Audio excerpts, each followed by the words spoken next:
નમસ્કાર મિત્રો, આપણે અવારનવાર સાંભળતા હોઈએ છીએ કે આ ગુનેગારોને આટલા દિવસ રિમાન્ડ ઉપર મોકલવામાં આવ્યા છે. તો આ રિમાન્ડ એટલે શું? હું કુંજન ભરવાડ આપને જણાવીશ કે પોલીસ રિમાન્ડ એટલે શું. CRPC ની કલમ 167 મુજબ પોલીસ રિમાન્ડ એ સમયગાળો જેમાં પોલીસને કોઈ પણ આરોપીને તેમની કસ્ટડીમાં રાખવાની પરવાનગી મળે છે અને જેથી તેઓ આરોપીને વધારે પૂછપરછ કરીને વધારે પુરાવા એકત્રિત કરી શકે છે.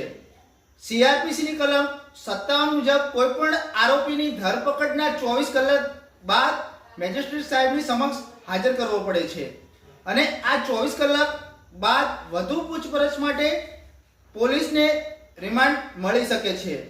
પોલીસ રિમાન્ડ સામાન્ય રીતે 15 દિવસ સુધી જ હોય છે. જો વધુ સમય માટે પોલીસને રિમાન્ડ જોઈતા હોય તો પોલીસ ફરીથી મેજિસ્ટ્રેટ સાહેબની સમક્ષ અરજી કરવી પડે છે.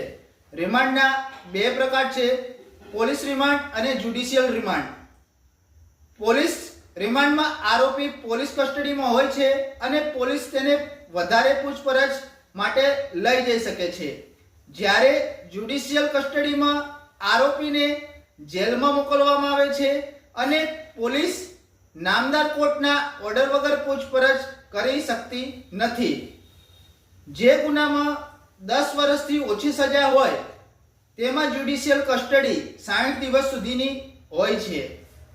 જ્યારે જે ગુનામાં 10 વર્ષથી વધારે સજા હોય, મૃત્યુદંડ હોય અથવા આજીવન જેલ હોય તેમાં જ્યુડિશિયલ કસ્ટડી 60 થી 90 દિવસની હોય છે.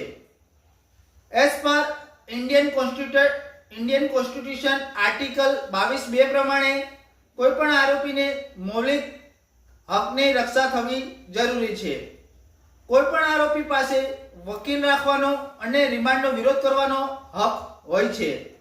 આરોપીને કોઈ શારીરિક અથવા માનસિક ત્રાસ ન મળે તે માટે થઈને ચેક કરવા માટે દરેક 24 કલાકે મેડિકલ તપાસ થવી જરૂરી છે.